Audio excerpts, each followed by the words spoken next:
Hi hello అందరికీ నమస్తే. Welcome back to our channel. మీరు చూస్తున్నది మా తోటలో చనిపోలేక బతికున్న మొక్క. ఇది ఇక్కడ పెట్టాం దీని చెట్టుని. ఇది చాలా ఇరిగిపోయి మొద్దుగా ఉండి ఇక్కడికి వచ్చేసి ఇందులో ఏర్లు తెచ్చుకొని ఇలా పెద్దగా అయిపోయి ఇప్పుడు ఎన్ని కాయలు కాస్తుంది చూడండి.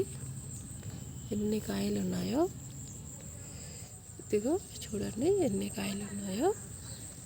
చెట్టు నిండా కాయలే ఉన్నాయి కదా. ఇదిగో ఏ కొమ్మకి చూసినా మనకైతే గుత్తులు కాయలు అయితే ఉంటాయి. ఇప్పుడు ఒక 20-30 కాయల దాకా ఈ చెట్టు మీద వెళ్తాయి మనం కోస్తే. ఇవన్నీ కాయలే. ఇదిగో ఇవి కూడా కాయలే. కష్టాలు వచ్చినప్పుడు ఎప్పుడు భయపడకూడదు.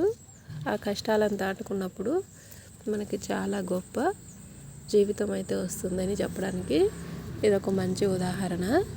ఎందుకంటే ఇది ఎప్పుడో చనిపోతుంది అనుకున్న మొక్క ఇది ఇలా బతకడమే కాకుండా ఇలా పెద్దగా పెరిగి ఇలా గుత్తులుగా కాయలు.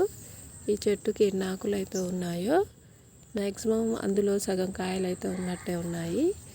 చూడండి ఎంత గుత్తులుగా ఉన్నాయో కాయలు. ఒక 30 కాయలు అయితే ఈజీగా వెళ్తాయి ఇప్పుడు మనం ఈ కాయలు తెంపితే. మళ్ళీ ఈ మొక్కకి ఇప్పుడు పురుగు కూడా ఉంది. ఇది పువ్వుకి పురుగు వచ్చేసింది, పేనుబంక పురుగు. ఇది ఆకుల నిండా ఉంది పురుగు. అయినా కానీ ఈ మొక్క ఎక్కడ నిస్సహాయపడకుండా మనకు మంచి పంటనైతే ఇస్తుంది. ఇది చాలా మంచిగా పెరిగి ఇది ఇప్పుడున్న నేటి మనుషులకి ఇది ఒక ఆదర్శంగా నిలిచే మొక్కగా అయితే మారిపోయింది. ఇది చాలా కాయలు కాసింది. ఇంత రోగాన్ని తట్టుకొని కూడా, దీనికి ఉన్న అంగవైకల్యాన్ని తట్టుకొని కూడా ఇది ఇలాగ మారిపోయి ఒక మంచి పంటనిచ్చేటటువంటి మొక్కగా అయితే మారిపోయింది ఫ్రెండ్స్.